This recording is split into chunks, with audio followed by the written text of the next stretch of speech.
এই সংবাদটি নিয়ে আপনাদের সামনে দাঁড়াতে হবে, এটা আমরা কখনো ভাবিনি।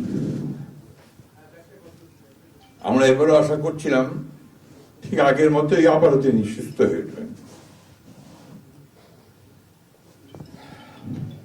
আমরা ভারাক্রান্ত হৃদয়ে ইতিমধ্যে আপনারা শুনেছেন ডক্টর শাহাবুদ্দিনের ঘোষণা। আজ ভোর 6টায়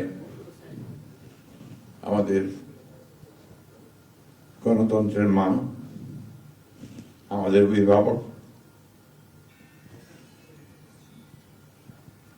আমাদের জাতির অভিভাবক আমাদেরকে ছেড়ে চলে গেছে।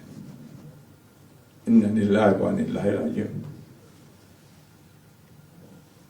এই শোক, এই ক্ষতি,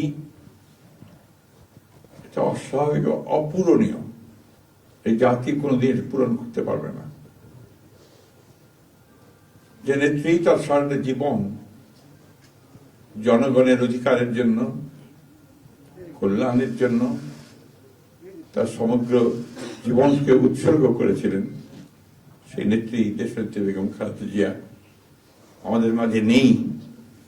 এটা আমরা যারা তার সহকর্মী এবং রাজনৈতিক কর্মী, আমরা এটা ভাবতে পারি না। বাংলাদেশের রাজনীতিতে একটা বিশাল শূন্যতা সৃষ্টি হলো। তাই নয়, গণতান্ত্রিক পৃথিবীর গণতান্ত্রিক আন্দোলনে একটা বিশাল শূন্যতা সৃষ্টি হলো। আমরা দলের পক্ষ থেকে আমাদের ভারপ্রাপ্ত চেয়ারম্যানের অনুমতিক্রমে আমরা দলের কিছু কর্মসূচি নিয়েছি। সেই কর্মসূচিগুলো আমাদের দলের সিনিয়র যুব মহাসচিব জনাব রুহুল কবির রিজভী সাহেব আপনাদের সামনে তুলে ধরবেন। সরকারের প্রধান, এই কেয়ারটেকার গভর্নমেন্টের প্রধান প্রফেসর ডক্টর মোহাম্মদ ইউনূস আমাদেরকে ফোন করেছিলেন সাথে সাথে, এবং ইতিমধ্যেই তারা সিদ্ধান্ত নিয়েছেন যে 10টার মধ্যেই তারা স্পেশাল ক্যাবিনেট মিটিং করবেন। সেই ক্যাবিনেট মিটিংয়ে তারা দেশনেত্রী বেগম খালেদা জিয়ার যে শেষ কাজগুলো, তা জানাজা, তার দাফন, তাকে রাষ্ট্রীয় মর্যাদায় দাফন করা, তাকে রাষ্ট্রীয় মর্যাদা দেওয়া, এই বিষয়গুলি নিয়ে তারা সকাল 10টার সময় একটা সভা করবেন। এরপরে আমরা পুরো জিনিসটাকে কোঅর্ডিনেট করে আবার সেটা আপনাদের সামনে জানাবো। আমি এখন অনুরোধ করব আমাদের